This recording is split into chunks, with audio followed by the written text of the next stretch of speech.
Hello, hello, hello. Good evening, everyone. I'm going to go ahead and launch the chat.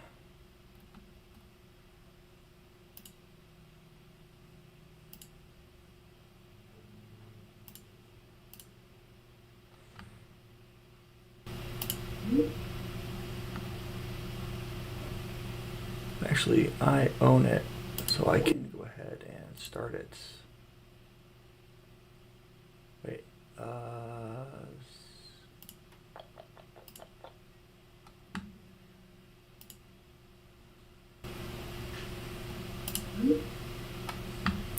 All right.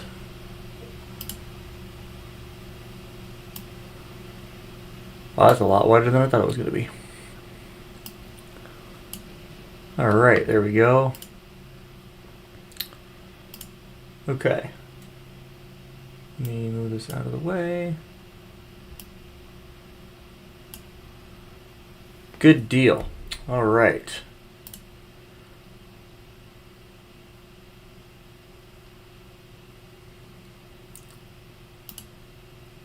Good evening, everyone. Hope everybody's doing well. So I'm going to go ahead and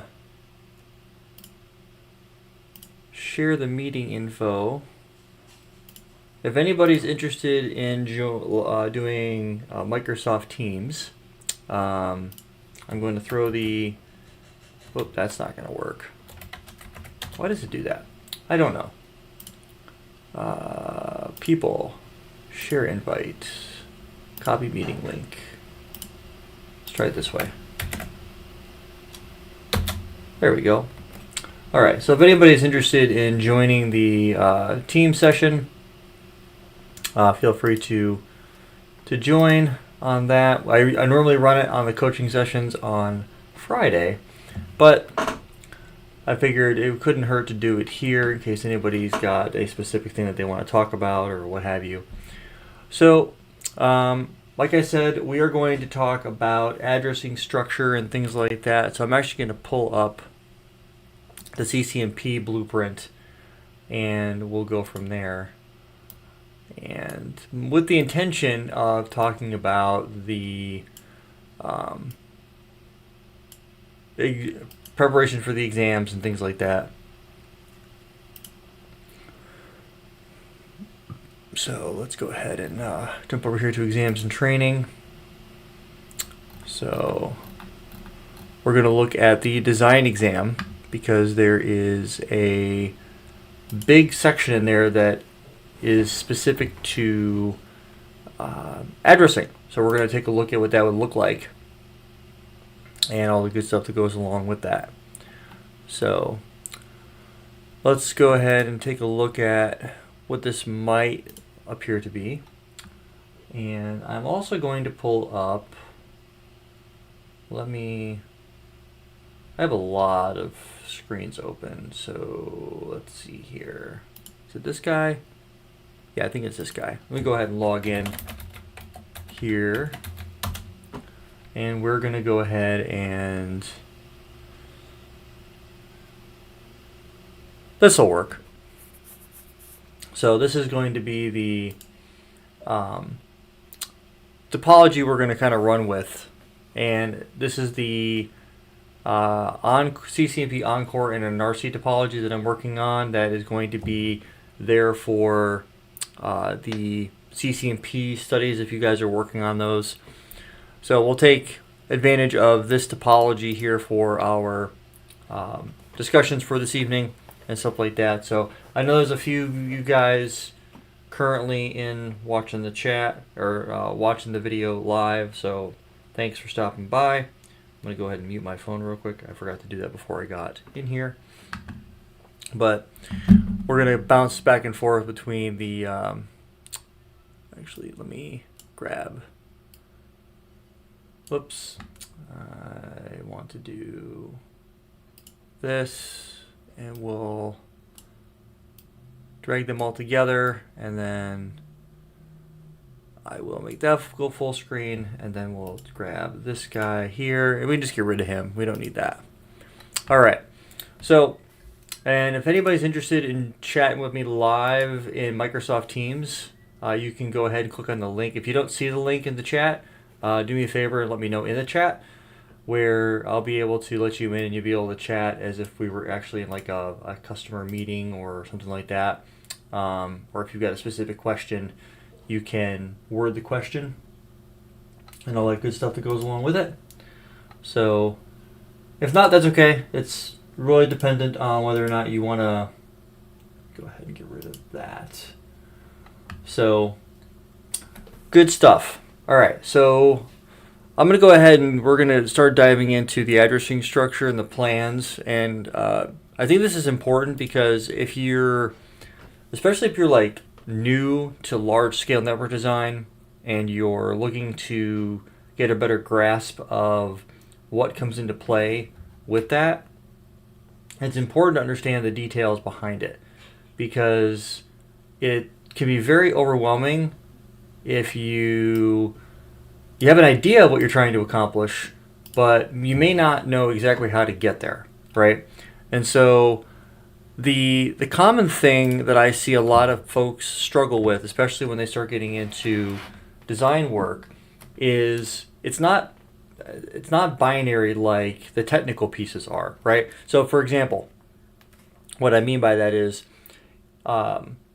if you enable OSPF, for example, let's say we use all of these devices right here. We're just going to draw a big circle around all of these guys. For the sake of argument, let's say that all of this is going to be OSPF enabled, right? Excuse me, I just had dinner. I was actually rushing up here when right before the live started. So OSPF is enabled, and we just turned it on, right? We don't do any optimization. What would an optimization be? An optimization would be we go to all the interfaces on the devices and we use the command point to point. So what does that enable? Well, that enables us to get rid of the type 2 LSA, right? So no more designated router, backup designated router election. So, but that's a binary act, right? So it's either you turn it on or you turn it off. It's either on or off.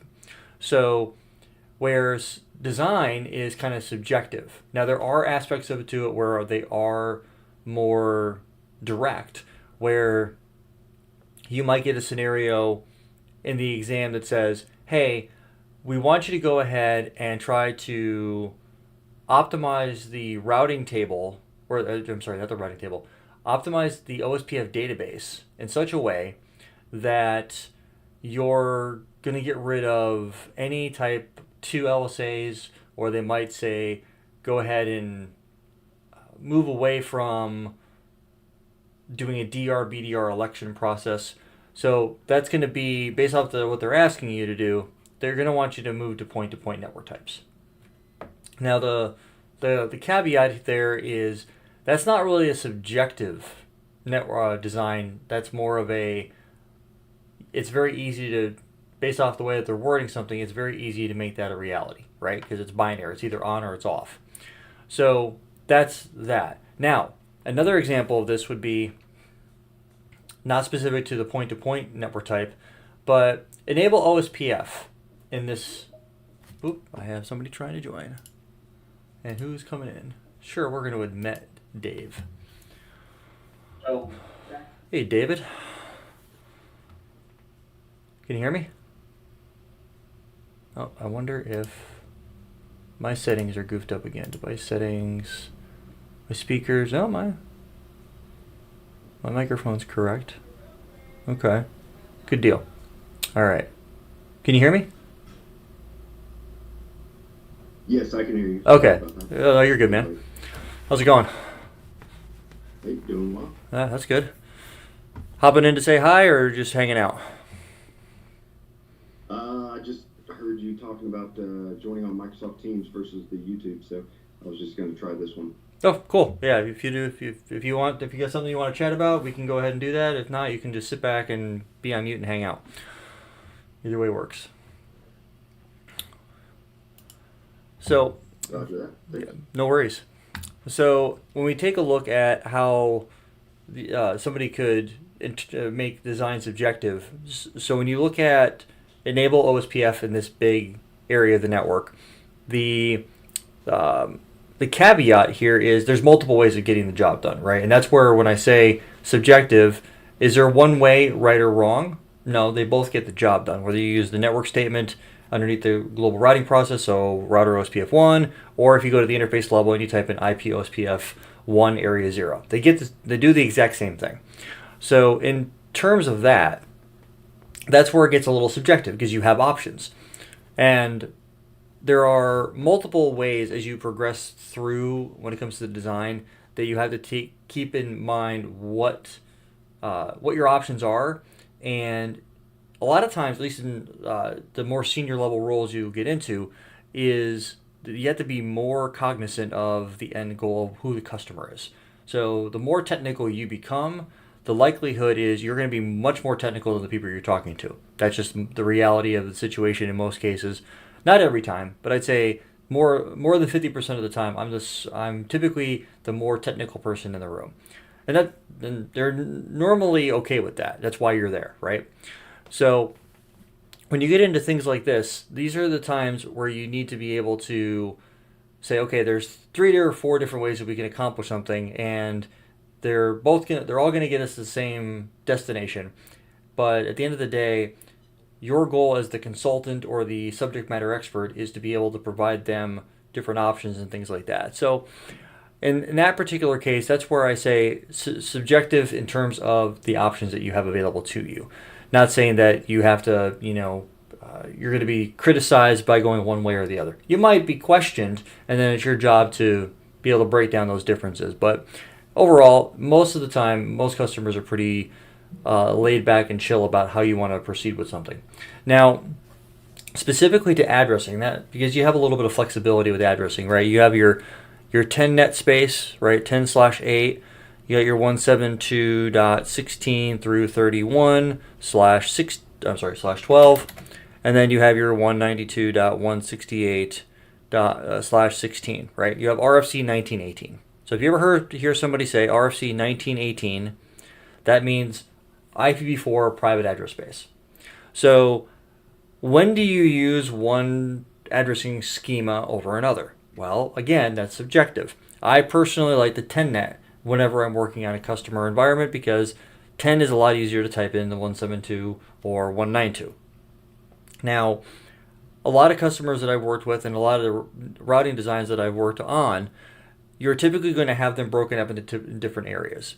So a lot of times you'll see transit connections between your networking devices are going to be typically 10 dot something. And you're typically going to see a bunch of /30s or /31s. So is one way better than the other? No, they all get you to the same end state. And that really at the end of the day is the bottom line. So what you'll end up doing is, unless you're working with a customer that's standing up a brand new site, and I can say in my career, I've probably done less than 15 or 20 greenfield deployments where we're starting out fresh and there's nothing already there. Well, most of my career has been some sort of network refresh. So there's already infrastructure there. They've gone out, capital expenditure. They went out and bought new hardware. They're bringing it in. And then my job is to help them go from old to new. So when you look at our other things, like not the infrastructure itself, but you're taking a look at it from a logical perspective, what would that look like? Well, let's say, for example, now on the blueprint for an RC, there's DMVPN. Well, the reality of it is, especially with today's architectures, no one's actively deploying new DMVPN solutions, meaning it is the architecture that's chosen over something else. Most customers are going to be going SD-WAN. That's just the reality of the situation. Not every customer, but I've got several customers right now that have active DMVPN deployments that they've got rolled out, and they are looking at getting rid of the legacy hardware. Whether it's been out of end of life or is end of support, whatever the case might be. So when we take a look at designs like that, Those are one of those situations where you walk into the environment, you realize they have DMVPN, and you're like, oh, okay, well we can work with that. So when it comes to specifically the tunnel, because it's on the blueprint, and if we look at this and we scroll down to the bottom here, we're going to see our friend DMVPN, even though my overlay is right here. Right, DMVPN is on the NRC exam, so we're going to dive into it and cover it because of the fact that we have to. So is it hard to understand? No. Is it difficult to implement? Not really. You walk through a little bit of configuration and you're there. Where it comes into play is, and I purposely built this topology so we would be able to lab it up. We have these spokes spread throughout the entire topology, and they're all but one of them is dually connected. What I mean by dually connected is we have a connection to the internet and we have a connection to the MPLS cloud. Can you do that with the DMVPN? You absolutely can. You can have two different clouds if you want to get from where you want to be or to where you want to go. Now the blueprint says single cloud, which is why, and single hub. So that's why I have a single hub. But you can have multiple clouds. And what's a cloud equal out to? Well, a cloud, I'm just going to draw C for short, equals a subnet. That's what it really comes down to. So you're going to end up having two clouds, so two different subnets. So for example, you might have 172.31.1 and .2. So 1 might be your preferred path, that might go over MPLS, and then 2 might be your secondary path, and it might go over internet. I've seen addressing structures broken down specifically like that so that it's obvious which way the traffic is going. So if you're taking the MPLS path from point A to point B, that's the preferred path. But if all of a sudden you see 2s showing up in your trace routes, then you know you're going via the internet path. That's why I say addressing schemes can matter, because when you're looking at it from a high level, it might look just like somebody randomly threw something into a spreadsheet and you did a peer review and you're like, yep, looks good to me. But at the end of the day, your job as the architect and the engineer is to be able to look at what they've got going on and maybe put a little bit of logic to it. Now, funny story, there was a scenario where, and I'm going to go ahead and clear the screen off. There was a customer that I worked with for a long time where they had GRE tunnels deployed to every one of their spokes. Lots of spokes, hundreds of spokes. And I said, well, why don't we eliminate that and move to a single tunnel, DMVPN. We can migrate over. I put a whole architecture together and migration plan and brought it to the senior guys on my team that had been there for like 30 years and my manager in a team meeting. And I said, this is what I'm proposing. Does anybody, and I started high level, does anybody have a problem with me putting together a migration scheme to get away from single tunnels and move to DMVPN? Because at the time, DMVPN was a hot topic. Everybody was rolling it out. And we're talking 2014 through 2016. I was deploying DMVPN probably 3 or 4 times a month with multiple customers. So when you're rolling something out that frequently, and it's a hot commodity, everybody was deploying it. So it gives you scale, right? And it didn't matter the routing protocol. I deployed it in every facet that you can think of, I've rolled it out in. And that essentially made me the subject matter expert on it, and I became to the point where it was just like, I got tired of rolling it out.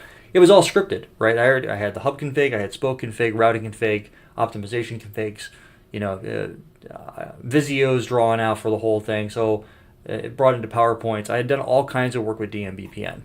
But when you spend that much time working on a single architecture, you're going to get really good at it and be very thorough. So what this customer would do is if they needed to be able to, and one of the things that they did was kind of funny, to control their routing, because they did EIGRP everywhere, to control their routing, they would do, every location had its own autonomous system number. So what they would do, let's say this is autonomous system 101, and this is 103, this is 105, you get the point. Over here, we're going to say this is, 1. What they would do is over the tunnel, this would be its own autonomous system number. We'll say 11, we're going to do 13, and then we're going to do 15. And what they would do is they would redistribute between their autonomous system numbers. Totally valid, gets the job done, so that they would be able to do route leaking between their locations. And then they would do, between the redistribution statements, they would create prefix lists that would be called from route maps, and that's how they would control the routing. If they needed to leak something through, they would add it to a specific prefix list and things like that. So what they would do is they would have these autonomous system numbers, let's say 101 to 103. And what they would do is they would create these route maps that would be literally mapping which traffic was going to which. And 103, so 103 to 101. So was it a little harebrained? It was. It took me a while to understand their routing design, but they had ran it poor design, and this is a classic example of why it's important to think through your addressing architecture and how you're moving forward with it. Because in this particular case, I'm sitting there looking at their addressing structure, their addressing design, and I'm trying to understand how they're making all of this work. I had never seen anything like it done before, so I was a little taken aback when I first started looking at it. And it wasn't until I took the lead engineer and I said, "This is what I'm seeing. Like, does this make sense to you?" And I literally had to write it all out to try to make heads or tails of what was going on. It was very, very confusing. So now, mind you, I was a pretty newly minted CCIE at the time. So we're talking late 2015, early 2016. So I was looking at this going, wow, this is messy. And so what I ended up doing is I rebuilt their entire design inside of a lab. And I came up with in the value-added reseller world or the consulting world, it's typically referred to as a MOP, or a method of procedures. So it's essentially a spreadsheet of what you're going to do, the phases, the configurations, the devices you're going to be touching, the show commands, the verification commands, all the things needed for your change window is going to be built into this spreadsheet. And that's what I'm sure you guys have heard me talk about this before. This is your 80-20 rule, right? You're spending 80% of your time doing that kind of work. So the other 20% of the time, your actual change window goes as smoothly as possible. You've labbed it out, you've tested the migration strategy, all of these things. So essentially, I ended up building this out in a lab in GNS3 back before I started using anything else. I got it, and I fully documented everything. I had all the things broken out and detailed out, so that when people would question stuff, I'd be like, yep, got that covered over here, and I would go into the details. The intention was to have it so well laid out that no matter who was asking, I was like, yep, I got a solution for that too. Now, early on, I would get some feedback, and it would be like, oh, well, maybe okay, I hadn't thought of that. So I would note that down, and I would go dig into it until I figured out the problem. So I got to the point where I had everyone in the room shaking their head up and down, just like this. Like, okay, anybody have any objections to what it is that I'm proposing? And they were like, nope, we're good. And I had it all laid out, and it was just a matter of time to get a change window to be able to do it. It took about 5 months, and I don't have time in the next 35 minutes to break it all down to you. But essentially, we went through the process, and it took us a month and a half of every week for 2 days, Tuesday and Thursday, to do a migration. It was Tuesday would stand up the new location and get it where we needed to go, and then Thursday was the cutover. And there was some routing that we had to do at each site, and we did it at a couple small sites where it wasn't going to be as impactful, just to have that warm, fuzzy feeling that things were going to work out the way that we wanted them to. And we eventually ended up moving everybody over, all the sites, somewhere in the neighborhood of 400, if I remember correctly, 400, 420, something like that, of getting them all migrated. And once we had a locked in and validated method to get them where we wanted to go, we were able to do 30, 40 sites a night. It wasn't hard. It was just a matter. It was more time consuming logging into these devices and standing up the config. And then we had notepad docs. It was me and a few other engineers that were working on this to log into these devices. It was like a divide and conquer. You handle 10, you handle 10, you handle 10, I'll handle 10.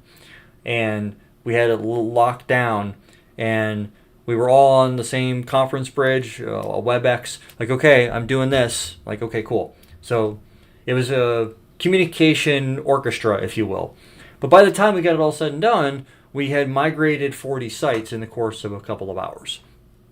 And that was and we were validating the routing.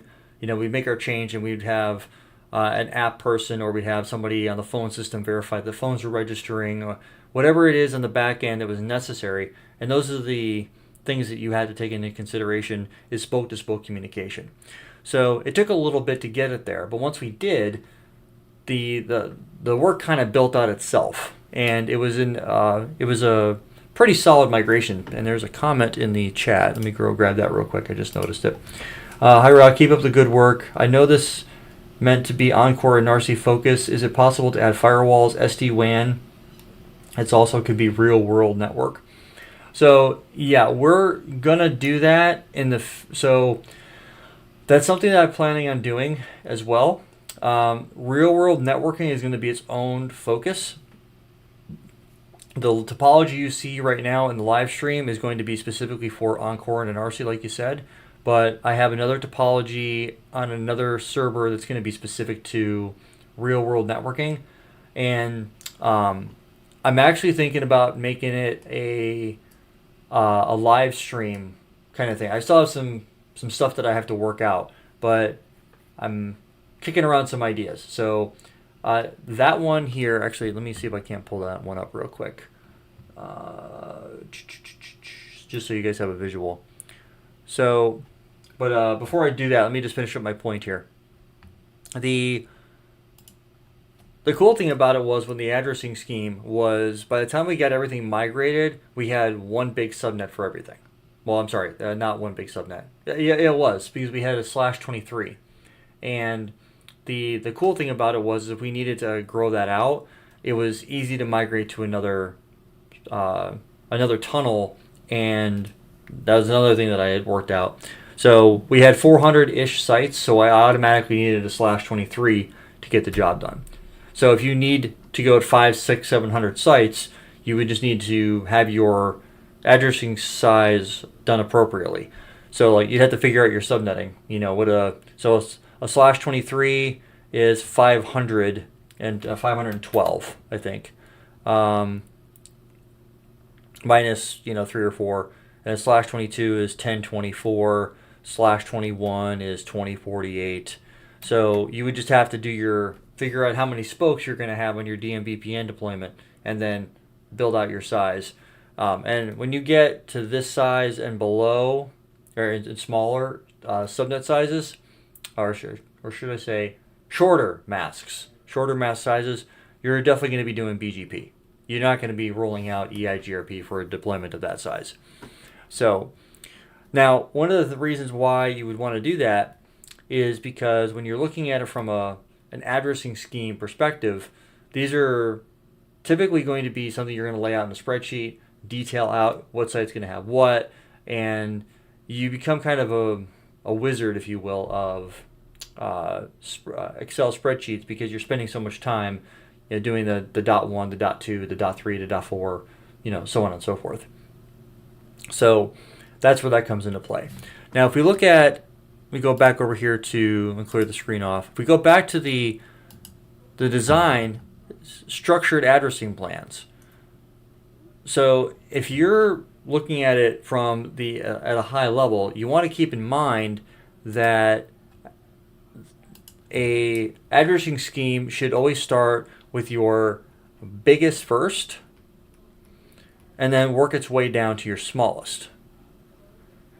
So I did see one scenario where a guy had done an addressing scheme. I think it was a /16, and somehow he ended up picking on the he ended up picking 1/24 that was smack dab in the middle, that he had to like break out to one big supernet into two smaller supernets, and then to peel out that 1/24 that he used, because of the fact that he had overlooked the fact that you couldn't use that specific IP address or subnet range in that particular use case. But that was it was a definitely a day of looking at subnet masks and trying to figure out the bit placements and stuff like that, and taking me back to the CCNA days.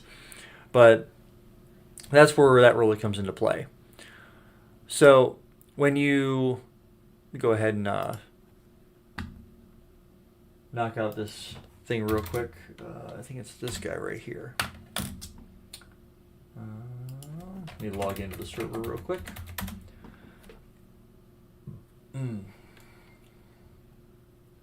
I think it's this server.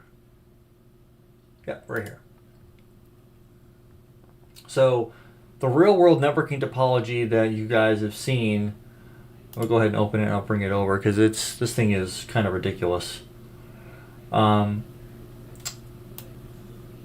Just like that. And it's going to take a minute for it to load because it's so big. So the intention behind the size of this thing is to mimic is to mimic what you would potentially see in a real world design. So we have our HQ location, right? And then we have our internet sites that are a combination of iOS and iOS and XR, and a bunch of other stuff. And then down here I happen to have a colo facility that you would, if you got a user working at home, they'd be able to SSL VPN to the firewall, and then they would be able to hop in to the MPLS core, and then be able to go wherever they want to do from there. Teams versus YouTube is a pretty sure that. Oh, no worries, Tex-Mex. Appreciate that, man. If you are interested and you want to get a more reactive time, I'm not sharing my screen through Teams, but if you want to jump into Teams, maybe that's you, Dave. I don't know. But yeah, it's a little bit slow if you're on YouTube Live. There's a little bit of lag for sure. So, but to your question, Musab, I definitely do have a lot of firewall in here. I hadn't thought about doing SD-WAN though. It's one thing I hadn't brought in, and nothing says I couldn't try. But that would require me to ingest all of the Catalyst SD-WAN. And the reason why I would do the Catalyst SD-WAN is if you look at the CCIE version 1.1, let me go ahead and pull that up real quick, and then look at the additional resources and the equipment in the software list. We have 20.9. So as far as I know it, that is going to be Catalyst SD-WAN, I believe. Don't quote me on that. Maybe I'm wrong. But that's the version of code that I did 18.4 on the SD-WAN series that I did the first time. So I would just do the update on that. I haven't had a chance to go through the details on it, but that's where I would probably spend my time going through and spending my time there. So, but the topology is built intentionally big. And we could use this topology too for reference if we were looking at the capability. Let me go ahead and go to light mode. So this one was built out with FTD, Palo Alto, regular ASA. I get ASA somewhere else in here. Regular ASA. Actually, I think it's over here. The ASA that's meant to allow clustering, and then ASAV does your typical SSL VPN and AnyConnect and things like that. So that was the intention behind that, because part of what I want to go do is be able to develop a bunch of workbooks and things like that that'll be I'll be able to learn a bunch of different firewall platforms, a bunch of different operating systems and things like that, and it'll just make me that much more efficient as an engineer. So that's really the goal with how that comes into play. So if you see like a Switch 73, that's actually not going to be called Switch 73. I'm going to rename all this stuff to have much more of a closer addressing or designed to be like this: Core 1, Core 2, Core 3, Core 4, things like that. So it's much more, it's easier to follow if you're, my video is getting all goofy. Let me go ahead and turn that off real quick. Escape. There we go. So hopefully there's a little bit of lag, and then the video on my camera is starting to act up. But so that's really the driver for that. So since we're looking at this topology, how do I come up with an addressing scheme for a lab that I'm working on? That's just something I also get a lot of questions on. And so the simple answer to that is because of the fact that the EI blueprint, if we go back one here, we're covering both dual stack solutions, V4 and V6.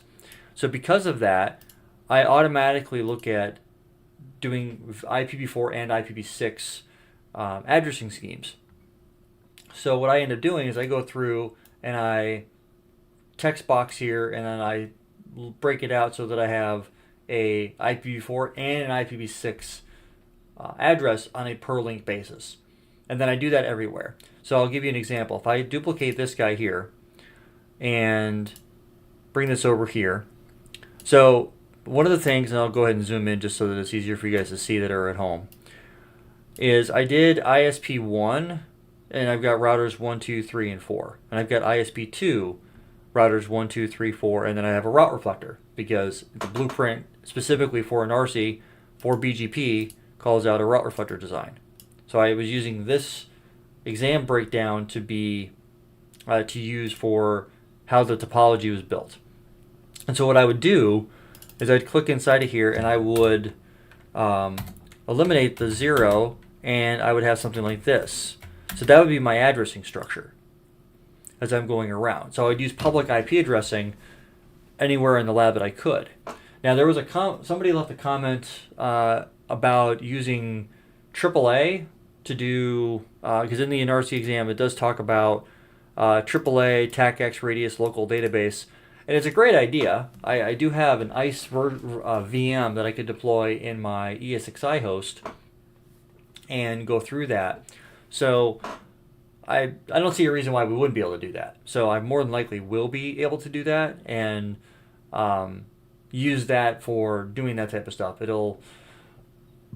I'll use the the workbook to figure out how to do all that stuff. So the video series that follows, it'll be that much easier to work with. You know, the videos will flow much nicer. So what I would do here with the duplication is I would just mimic this on all these links so that we have the set up like that.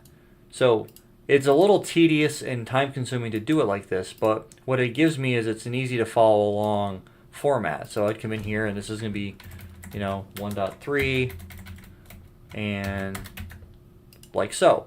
And then once I have the addressing scheme broken down, it would be, in your example, would it be easier to break your addressing by region, country, site, branch, depending on company size, i.e. Americas get a /12, Asia gets a /16, then break down further for DCs. Yeah, Mario, that's pretty much exactly what you would do on a global scale, is you would break it out like that. You would give huge chunks to where they need to be, and then it would be up to the admins or engineers at those specific geographic locations to further break down what they've been given access to, so that by the time you're said and done, you've got a global architecture that makes sense. So if you get an IP address, or you're trying to trace route through something, and you have a high-level overview understanding of how the addressing scheme works for your environment, then you'll know where something's heading to or coming from. So yeah, that's exactly what I would end up doing. So when we look at this, it is a little time consuming, but by the time I'm done and I get all this laid out, the cool thing about it is that once that's done and I have this all laid out on all these links, what ends up happening then is if I'm doing a trace route, for example, from say edge 1 out to spoke 1, I follow a particular path. Or if I'm natting on E1 and traffic comes in on E1 and goes where it's got to go for internet reachability testing and things like that, then the capability, it becomes evident where the traffic is flowing. So that's essentially what I would end up doing. Now, funny enough, I don't know if the video, nope, the video is still goofy. Funny enough, when I built out, I'm not sure if it's on this one here. No, it is not. It's on this guy. I have a lot of labs that I've been working on. Nope, you know what? My mistake. I accidentally deleted it. Or I didn't say accidentally. I deleted it because it was improperly built. So I was just going to go ahead and rebuild it. So I built a topology that, let me go back into NRC. So I built a topology for the service provider series that I was working on. And when I was working through that, I intentionally built it wrong in a couple of ways as a way to highlight the correct way to go about doing design and your routing architecture for BGP. And I got about partway through and I was like, man, this is the intention was there, right, to do things the right way and things like that. But then I got to a certain point where I just was like, this is becoming more. It felt like I was leading you guys the wrong direction. Meaning that if, for example, I was trying to get traffic to go a particular direction, and when it wasn't working the way I intended it to, and then there was RFC 1918 address space on the public internet, I'm like, if I'm a CCNA and I'm working my way towards CCNP, and I know that you can't use RFC 1918 address space on the public internet, but yet I see a workbook that's written by a CCIE who should know better, and I see that this configuration is done incorrectly, and I see RFC 1918 address space on the public internet. What gives? This guy should know better. So I was rethinking the end goal of the workbook, and so I decided to reassess that, and so I'm working through those details. But it's one of those things where if you're going to be doing any type of technical training, you should be doing it in a manner that's going to benefit the end user and not put them in a position where they're like, oh, this isn't working, but then there's a 2 or 3 page, or I'm sorry, a 2 or 3 paragraph breakdown as to why it won't work and then how to fix it. But if you're taught how to do it right the first time, you won't make that mistake the first time. At least that's the intention. Hopefully that makes sense. But so I'll go ahead, since I'm literally right here, I might as well just do this one here. But this is the goal with this is having it very evident where the traffic is flowing based off the IP address. So I'll sit here for a little while, I'll do a bunch of copies to wherever they've got to go, and then I will use that when I go to configure all the devices. So it's multiple rounds to get where I need it to be. Now, going back to Musab's comment about SD-WAN, that is probably something that I will do in the real-world networking topology. Now that you've brought it up, I hadn't thought about doing SD-WAN, but now that you bring it up, it probably wouldn't be such a bad idea. I went so far as to do a large-scale VXLAN deployment, where I'll have multiple 9Ks, borders, switches, or border devices. Well, this be a border gateway where we'll have a layer 2 VPN configured in the service provider so that I can have connectivity between them and do stretch VLANs and things like that, because I've done a lot of VXLAN multi-site with a lot of customers.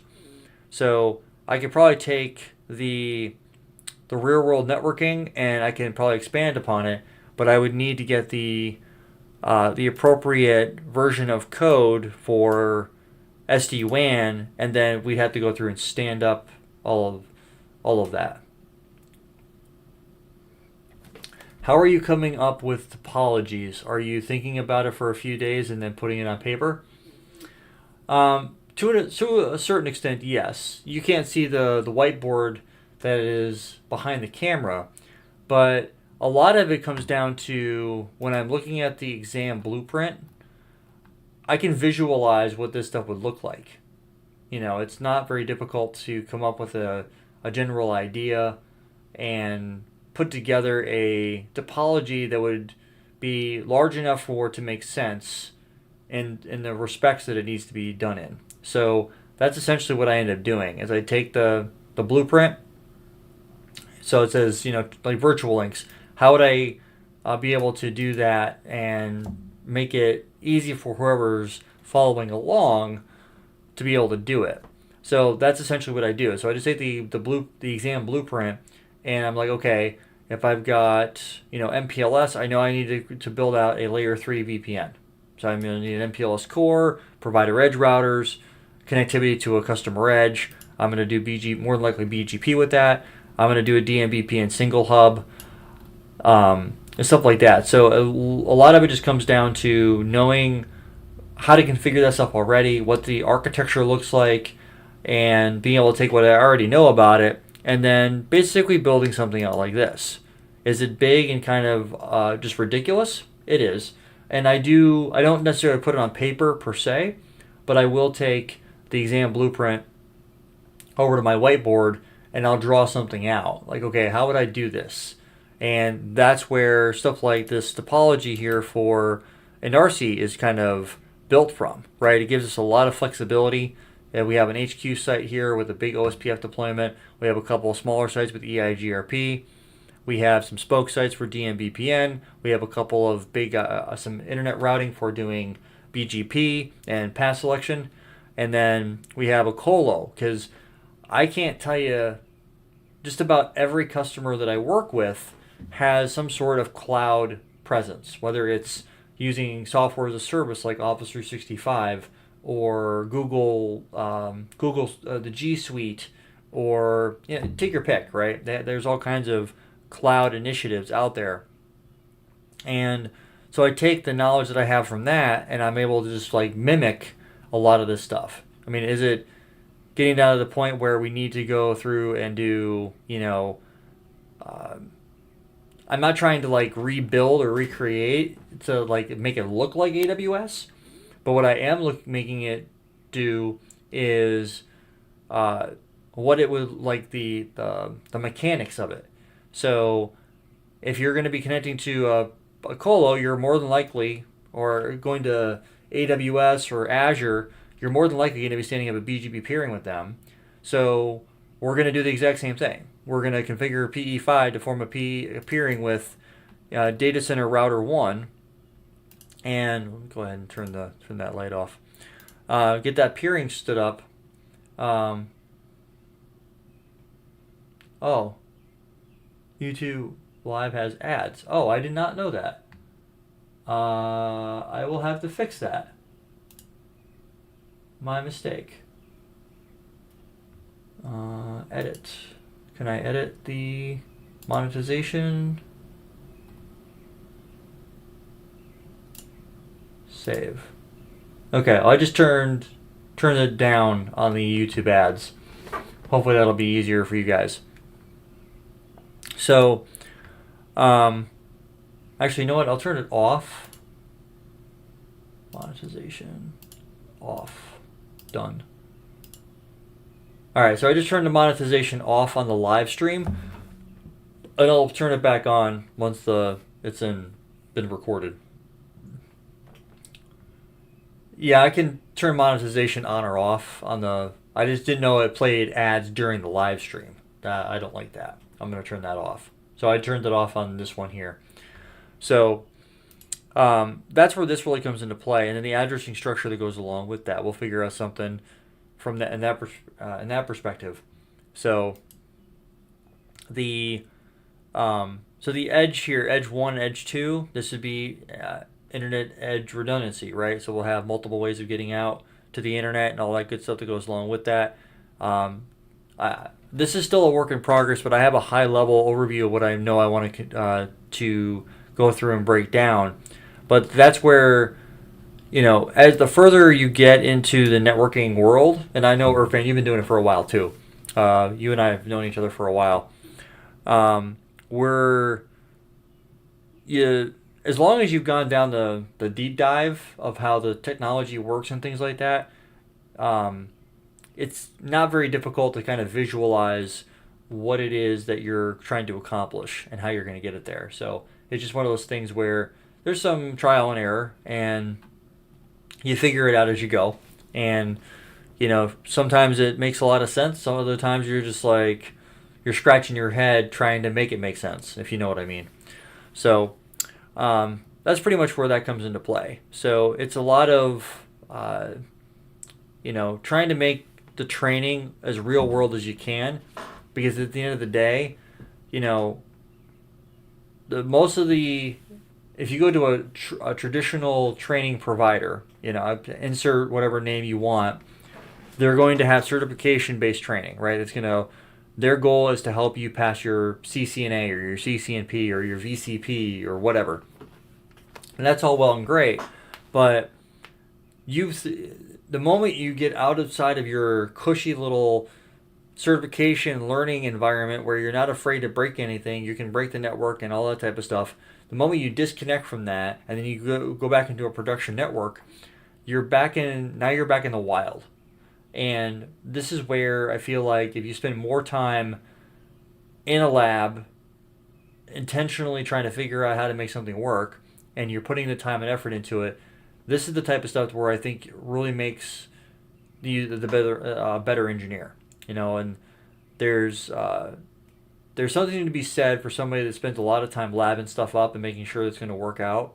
It's one of those things where I got a lot more credibility from my customers that knew that I had spent hours putting together a lab to make sure that everything was going to go swimmingly, so that by the time that the design was put together, the configurations were all laid out and all that type of stuff, that the change window and the migration or the deployment was just a formality, right? It's more like, you know how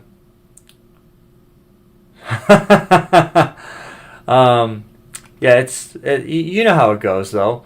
It's one of those things where you spend a lot of time digging into the technology, but the moment you get out of your cushy little certification world, and you get back in the real world, that's when you tend to overthink and double check everything, because you don't want to break anything. You don't want to be the reason why the network went down. So, but if you put the correct amount of time in, and you've got all those things figured out, I always felt way more comfortable doing it that way than doing it the other way, which is why in this topology here for real world networking, I have 2 data centers that I connect to that basically allow me to design, deploy, and show you guys how to roll out stuff that I had to work on every day. So I was the one that took and built out, I took servers, deployed Eve to them, and basically built out customer environments on the servers, so that by the time we got to that point, there was no guesswork. Like I knew for sure I could pull up the topology, and I could have the CLI in front of me, and I could break down, okay, this is how it's going to work, and unequivocally, and have the confidence that the customer basically relied on me to provide. And that's one of the things that I think gave us a lot of credibility, was I was putting that time and effort in, and the documentation that was produced from that I was able to give to the customer, and then they were able to take that to their leadership, and things worked. We didn't have to sit there and to guess at the end of the night. So, and if something didn't work, it was either A, we hit a bug, or B, there was something about what we were doing that I just wasn't aware of. And is it possible? Yeah, stuff happens. But I'd say out of the one customer I'm thinking about, we did probably a good 30 or 40 projects, different efforts, and then eventually I got to the point where I was like, we ran into one or two issues, but I was like, wow, like you learned something from the corner case stuff. Rob, do you recommend working for a VAR early in one's career to gain the most exposure versus working in an enterprise? That's a good question, man. I honestly would say it makes more sense to me to work for a VAR. For those of you that don't know, that's a value-added reseller. I would more or less recommend working for a VAR. And I wonder if the video is any better. Nope, it's still jumpy. I would recommend working for a VAR because, especially if, at least for me, I don't like the slow-moving train, the glacier style moves that some big organizations make. They just take forever to get from point A to point B. I like to be a mover and a shaker. I like getting stuff done, and I like a little bit more fast paced, where you're forced to your challenge and things like that. But that's one of those things is, it's not for everybody. I've seen some people just literally just fall apart when they're presented with a problem and it seems to be untenable for them. So, I tend to take in the content, understand it, lab it, document it, but I'll never sit the exam. Not a great test taker. Knowing the why is huge. I agree with you on that one. I think it is definitely something that if you are so my advice to you, Mario, is this: if you have done all of the work up to the point of actually taking the test, I'm the same way, and I will take the test because I don't know if you ever used or heard the term circle in the drain on something, but you spend all the time and effort to learn something.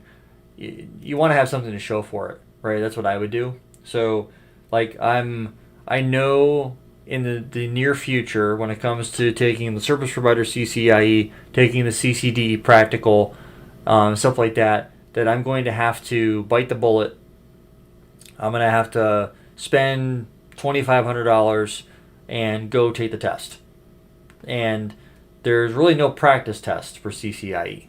So you do your best to learn all the material you can, to your point, taking the content, understand it, lab it, document it, and all the good stuff that goes along with that.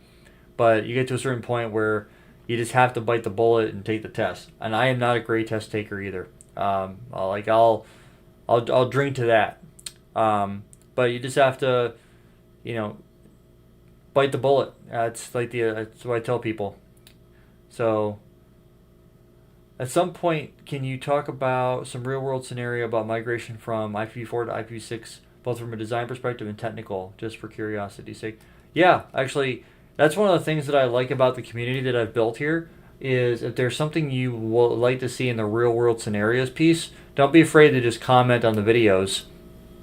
So I'm putting together, there's one comment that was left earlier, I think it was earlier today, where somebody put out there,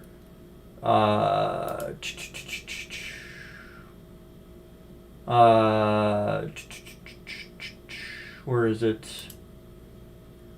They literally gave me a list of things that they would like to see in the real life networking course, real world, real life, whatever you want to call it.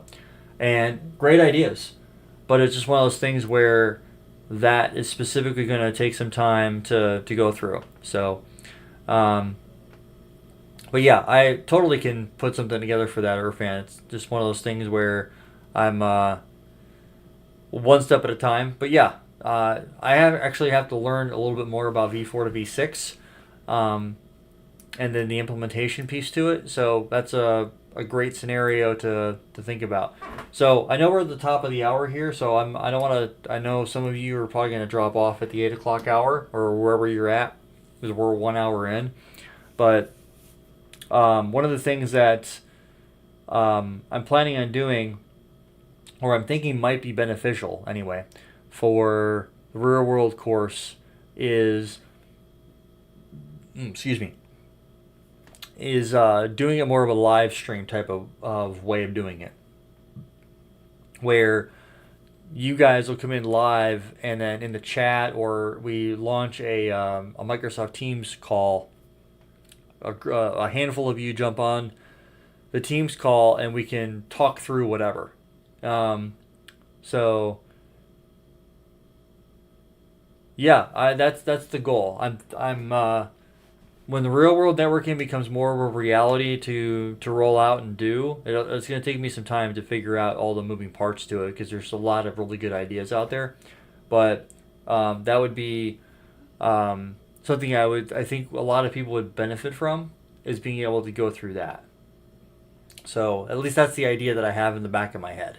So I think it would be kind of cool to see that come to fruition and things like that. So, but I'm going to actually convert this over to a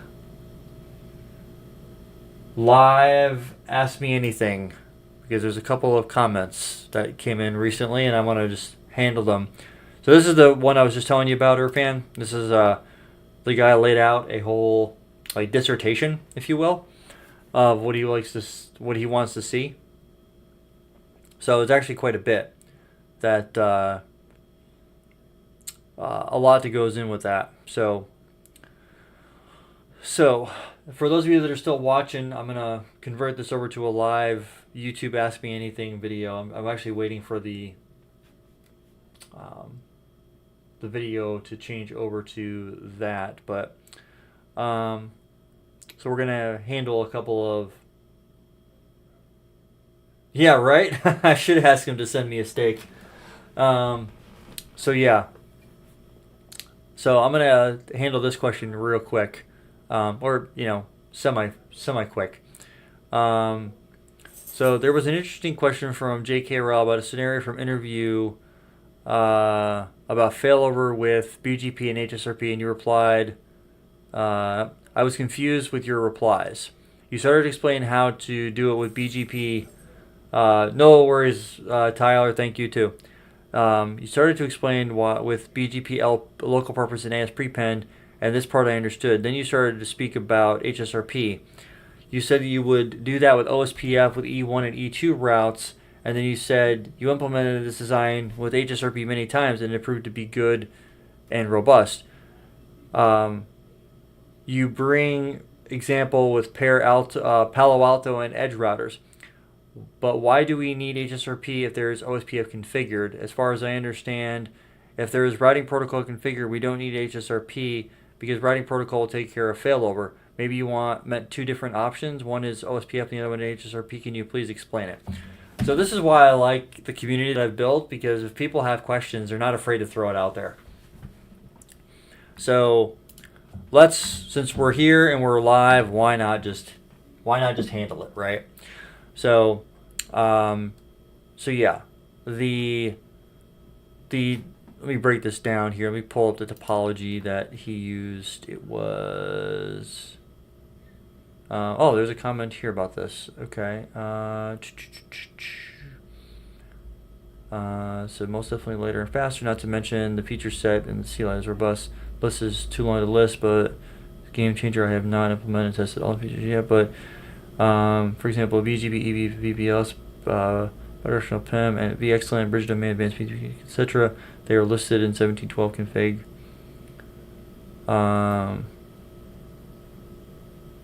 Look at the same 1 gig with BCP configuration. Okay, well, hey, you know what, Brandon Unger, you might have converted me over to be a IOL fan, so I'll have to see about getting that. So it's J.K. Rao's. where was it? Right here. So, okay. So we have CE1 connected to LAN. So CE1 is connected to PE1 and CEP. Okay, that's what it was. All right. So let's go back up here to your question and handle this. So we have PE1, we have PE2, we have CE1, and we have CE2. CE2. These guys are both peered to their providers, and there's a link between the guys. Whether this is connected between a switch or if this is connected to each other directly, doesn't matter. And there's an IBGP peering between the two. So we're going to assume we're only getting a default route. So we get a default route this way, we get a default route this way. And what we do from this one here is we set the route map here for local preference of 200. So when we get this in, he's going to advertise this guy to CE2. He's going to get the default route two different ways, but he's going to choose the local preference 200 path this way. What we do here on this link is we do a route map here for AS path. I'm going to put it as AP for AS path prepending, and we set that out so that traffic will come in this way and also leave this way. Okay? Now, specifically to the other piece that you were asking about is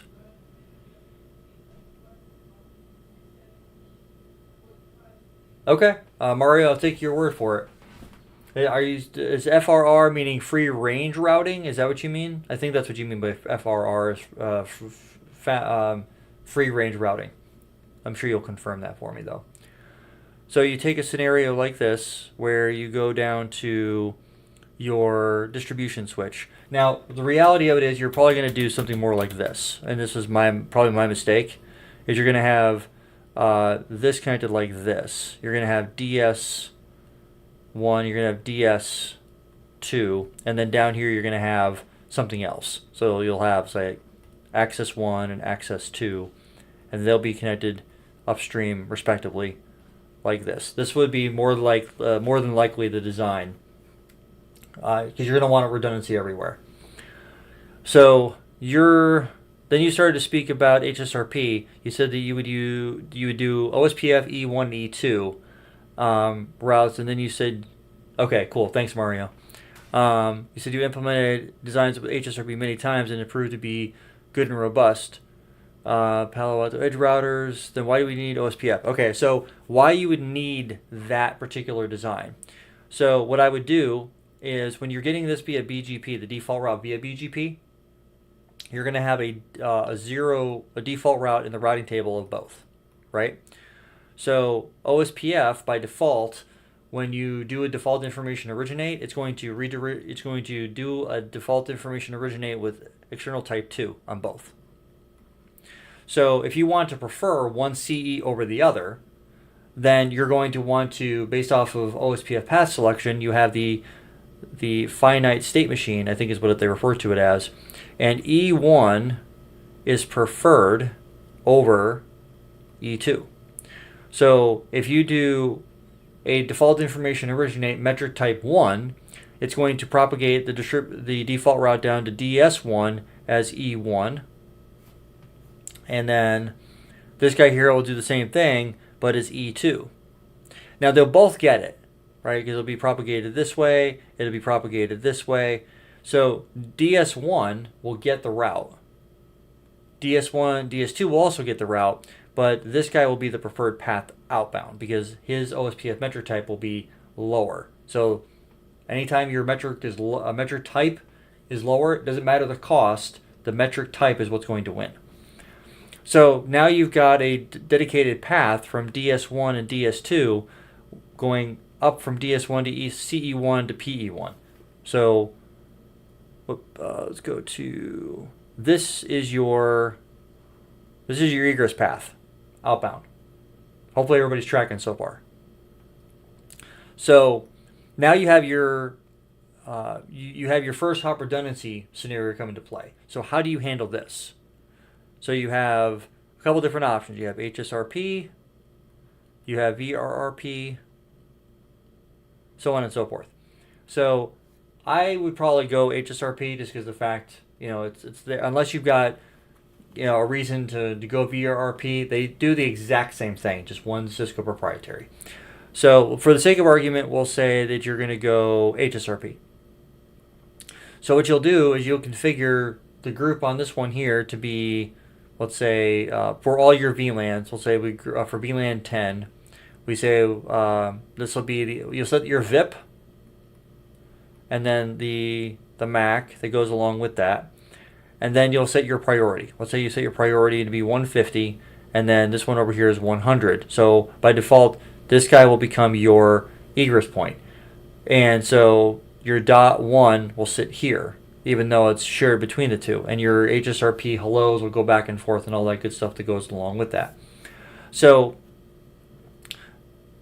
in the event that this PE takes a dive, let's say for example there's a fiber cut and that particular peering goes down, BGP route is lost, and you're up the creek without a paddle.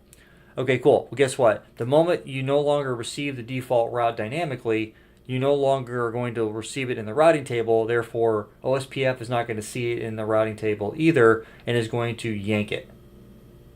So you're no longer going to have that path. So now what will end up happening is your egress point will now be out here through CE2. That's where that'll come into play. But HSRP doesn't get touched. So by advertising two different metric types, you can pin the traffic where you want it to go. Now, one of the things that you could do is by setting the metric, but the problem is, or I'm sorry, not the metric, the cost. You could set the cost, but the problem is the cost is going to be, when you do a default information originate, you can set the cost value higher and do it that way too. That's a valid design as well. I prefer going the metric type because then there's no guesswork, right? You know exactly where the traffic is going to go. So that's where that would come into play.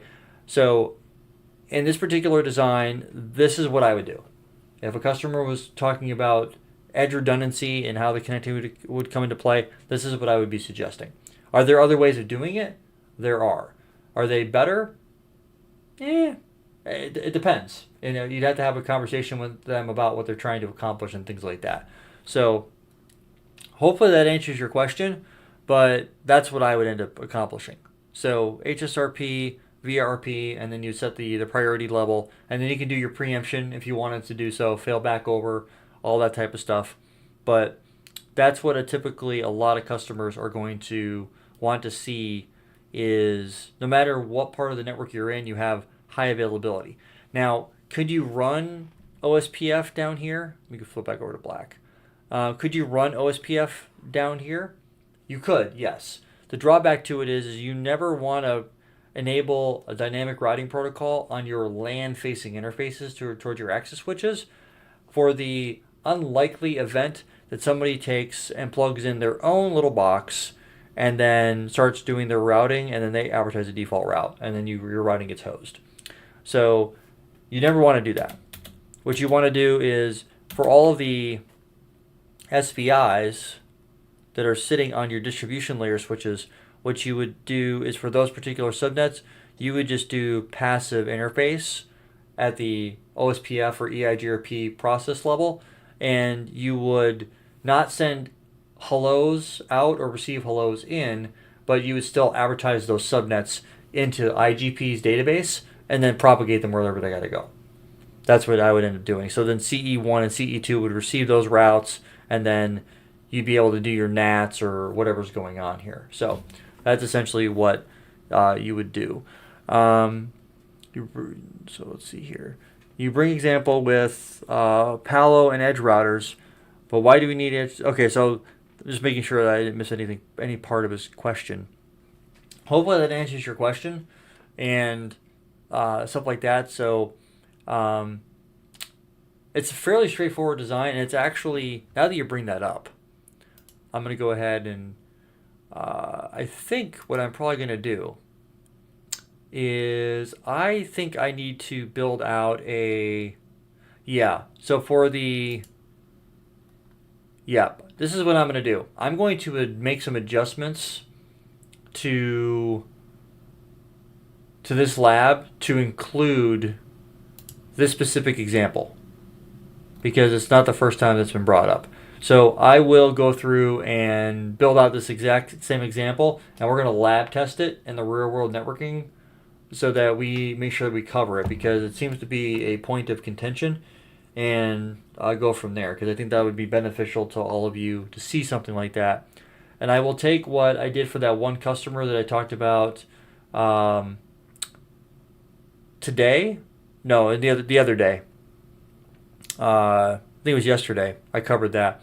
I will have a couple of additional Internet Edge redundancy designs that we'll go through, and then we'll go through and configure them and get them all stood up, including the Palo firewalls and the Internet Edge connectivity, and go through what it is that was done in those particular examples, because I think that would be good for you guys to see. It's going to take a little bit of rejiggering of my topology and my lab, but it's doable. Let me go ahead and clear the screen off. It's doable. I was trying to make things a little bit more easy to work with, but I can totally make that happen. That wouldn't be hard at all to do. So, but yeah, other than that, that's pretty much what I wanted to cover. Recently got my CCNA, got hired as a network specialist. I just do routine port security checks and VLAN stuff. Why should someone like me make sure I have down before starting a course like yours? That is a good question. I will come back to this tomorrow. Well, the fundamentals for sure. You got your CCNA, and you got your network specialist today. So you're just getting started. So this would be a good time for you to start digging into the documentation. But I'll answer this in my own AMA tomorrow during Tech Support Thursday. So with that being said, I know I'm actually surprised there's still as many of you as there are, but I'm going to go ahead and cut you guys loose for the evening. It is already 8:15. Already going an hour and 15 minutes. So I want to thank you guys for stopping by and hanging out with me and all that good stuff that goes along with that. I'll put out another video tomorrow for Tech Support Thursday and go from there. Maybe I'll have an update for this topology with doing that. What time do you get online tomorrow? In general, I'm usually online probably about 9 o'clock in the morning for work. But no worries, Tex-Mex. Happy to help. But if you're like, you'd have to clarify what you mean, Irfan. I'm not exactly sure how to answer that. But I'm typically online all day. So if you had a comment or something, I'm probably going to see it throughout the day. I check YouTube probably 5 or 6 times a day. But go ahead and move that back over. Your greatest pleasure. You're funny, Mario. You're real funny. Oh, YouTube Live. Tomorrow I'm not doing one. I have the Friday coaching session, Friday at 7 p.m. Central. So if you want to join that, I think you're a member, if I'm not mistaken. Members. I'm mostly sure you're a member.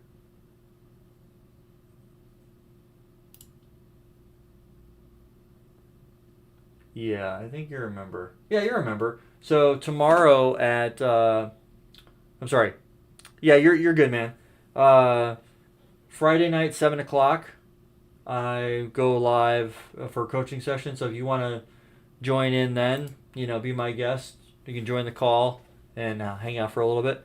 Okay, cool. Yeah. So if you've got time Friday night, 7 o'clock to hang out for about an hour, we'll be able to chat. So good stuff, dude. So actually, another one came through. Go ahead and.